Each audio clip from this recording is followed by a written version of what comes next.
Hello everyone! We learned that we can solve the first order linear differential equations using the integrating factor, which is computed by this formula. Here, mu function is equal to exponential of the integral of p of x. We know this formula, but where does it come from? In this video, we will show how we can derive the integrating factor to solve linear differential equations. Firstly, we divide the equation by the coefficients of dy over dx, so we make it 1. Make sure that the coefficient of dy over dx is always 1. We call this new form the standard form of the equation. We name new coefficients of y of x as p of x and the right hand side function as q of x.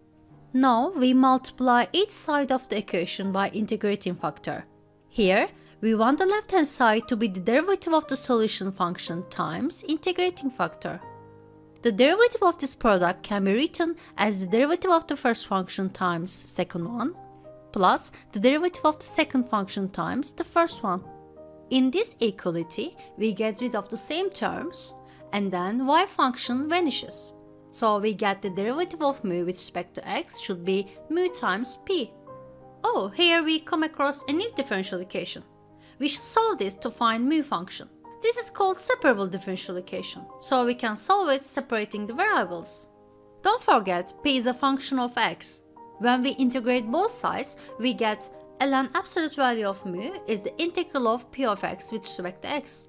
So we get absolute value of mu is exponential of this integral. When we get rid of the absolute value, mu can be either negative or positive of this term. The most preferred one is the positive one.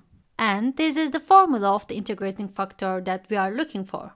Here, we show how we derive the integrating factor to solve the first order linear differential equations. In maths, stop memorizing things. Try to make connections to understand better. For the future videos, do not forget to subscribe.